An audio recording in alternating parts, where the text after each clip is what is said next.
ओडिशा ग्राम पंचायत कर्मचारी पीएन महासंघ जिला सभापति खोर्धा राकेश कुमार नायक खोर्धा जिलार गोटे गुरुत्वपूर्ण बैठक अनुष्ठित आम करूँ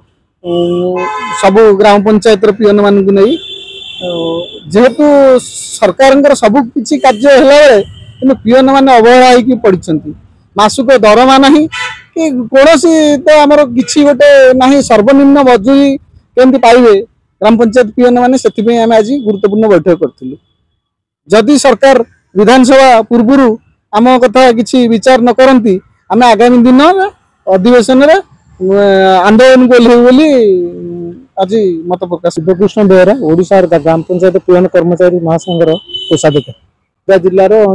बैठक कराम जोग देते जेहेतु सरकार आम कथा न बुझे आम पिला रास्ता को ओह्ल। जय जगन्नाथ आपण गणमाध्यम जरिए समस्त मोर नमस्कार।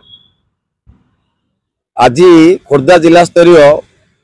190 गोटी ग्राम पंचायत कार्यालय मान कार्य कर 175 जन पीएन कर्मचारी भाई भाई मानक नहीं आज जिला स्तरीय बैठक अनुष्ठित करागला।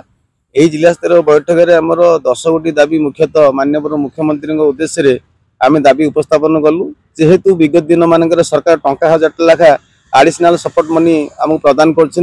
सफिशिएंट नुहे जेहतु परिवार चलवा भारी कष्ट हो पड़ी तेणु आज आम दाबी कर लोकप्रिय सरकार निकट में जे जहाँ होना कहीं आमको किसी स्थायी नियुक्ति नियमित दरम प्रदान करने व्यवस्था करागले आम चिर उपकृत होबू। 6794 ग्राम पंचायत कार्यालय मान कार्यरत पीएन भाई भाई मैंने परिवार निश्चित भाव में पिला छुआ पाठ पढ़ा सहित दुख आम दूर हम। लोकप्रिय सरकार जनकल्याण सरकार तेणु माननीय मुख्यमंत्री श्रीजुक्त मोहन चरण माझी सार एवं माननीय पंचायत राज मंत्री महोदय एवं लॉ मिनिस्टर समस्त 147 माननीय विधायक विधायक मान नमस्कार। आम दाबी करें विधानसभा आमर एक ग्राम पंचायत पीएन कर्मचारी दुखटा को दूर करूँ और समस्या संपर्क में समाधान करी आमको केमती किसी फलप्रद करेले आम सरकार निकटे चिरभूत। ओडिशा ग्राम पंचायत पीएन महासंघ संयोजक लक्ष्मीनारायण साहू आज जिला बैठक खोर्धा जिलार बैठक थिला। ये बैठक में शताधिक अधिक पीएन जोग देते ये बहुत दाबी आलोकपात कराला आलोचना समालोचना पर निष्पत्ति करागला जे विगत दिन में सरकार सामान काम को सामान दरमा और स्थायी नियुक्ति आम मान पेटपाटना को कथा को